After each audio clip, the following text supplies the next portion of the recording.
Canelo Alvarez is deep into training camp as he prepares for Daniel Jacobs for the unified middleweight titles on May 4th, Cinco de Mayo weekend. Canelo Alvarez is training very hard, and to be honest, he is looking like a machine.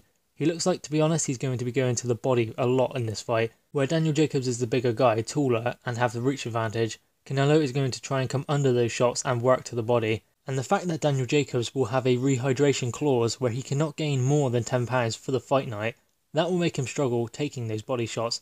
Weight-drained fighters will always struggle taking body shots. He can take shots on the chin. He has a good chin because he stayed in there with Golovkin for 12 rounds and took his best. So he has a good chin, but the thing he won't be able to take is body shots. But of course, it is not one-way traffic. Canelo will also have to abide by the rehydration clause. And Canelo is very good at body shots. He puts a lot of power into them. Those were the punches that caused Rocky Fielding the most amount of trouble.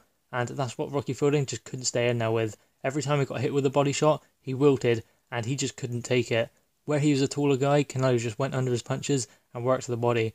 Canelo may be shorter, he may not be the tallest fighter in the middleweight division, he may be considered a small middleweight, but he generates a lot of power in those punches, and he is a very heavy hitter. You can see when he works on the heavy bag, when he is throwing those short shots, there's a lot of power in there, and anyone on the end of those punches is going to really struggle to take them, especially to the body. And as I said, where Daniel Jacobs will probably be weight trained for this fight, he's going to struggle taking body shots. He's going to have to keep Canelo away from his midriff and try and keep him at range. But the thing there is, Canelo will just walk through his punches. Canelo has a very good chin also. We saw that also in the Golovkin fight again. He went 12 rounds twice with Golovkin. He maybe got hurt once. There was one point in that fight where I saw him stand still. Maybe he was just off balance and catching himself. But he never really got troubled by anything that Golovkin was throwing at him. So Daniel Jacobs is going to struggle to hurt Canelo, and he's going to have to throw hard punches to make Canelo question coming in. Otherwise, Canelo would just come through his punches and then work to the body. The only problem is then, though, Daniel Jacobs leaves himself vulnerable to being countered if he is sitting down on his shots and really putting a lot of power into them. And Canelo is also a very good counterpuncher. So if you put all of that together, then Daniel Jacobs has a very tall ask ahead of him when he fights Canelo. He has a very, very big test. I think this fight will be harder for him than the Golovkin fight.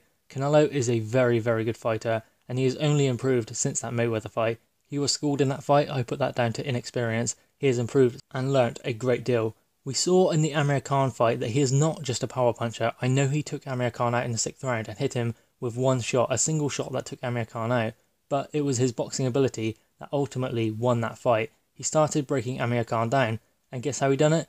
Body shots. Even though Amir Khan was the smaller guy, and you would expect him to be wanting to work to the body, it was Canelo who slowed him down with the body shots. Amir Khan was slowing up, and then he feinted, and then took Amir Khan out with that huge shot. Amir Khan was considered to be the superior boxer going into the fight with Canelo, but Canelo showed he was in fact the superior boxer. He was elite level in that fight, and it showed. Canelo will try to do the same against Danny Jacobs, outbox him, and work him to the body, and slow Daniel Jacobs up.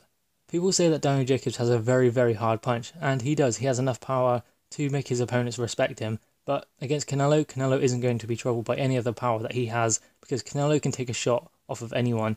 I think in this fight you will see Daniel Jacobs on the back foot and Canelo walking him down constantly, not letting him rest, cutting off the ring, making Daniel Jacobs work. This will also tire Daniel Jacobs, and with the work to the body that I'm sure Canelo is going to be putting in, Daniel Jacobs is going to struggle with the pace of the fight, because Canelo only gets stronger as fights go on. Now, I don't know how Daniel Jacobs is going to make weight and whether he is going to make it comfortably. If he struggles, then we will tell a lot. We will see a lot when he does weigh in, because if he struggles to make the weight, then he's going to struggle with the rehydration clause also, and he's going to go into the fight slightly depleted, and then Canelo will be working to the body, breaking him down, which Daniel Jacobs will not be able to keep up with. Canelo is a very good body puncher, as I said, and he will be using that a lot in this fight to break the taller, bigger man down. Canelo is fast, he is powerful, and he can take a punch. Canelo has great punch dexterity, and he has the wealth of experience to go with it. This is a very big ask for Daniel Jacobs, a very big ask, but this is boxing. There are upsets all the time, you never really know what is going to happen. That is why we love boxing so much. My money would obviously be on Canelo, because he is the favourite going into the fight, and I just think he will have too much for Daniel Jacobs. But if Daniel Jacobs can do it, then fair play to him, going in there with one of the best ever and winning on Cinco de Mayo weekend. So, I mean, you can't fault Daniel Jacobs if he does pull this off. But guys, what are your thoughts on this? Please drop your thoughts in the comments below. Please like the video and subscribe for more content. Thank you guys.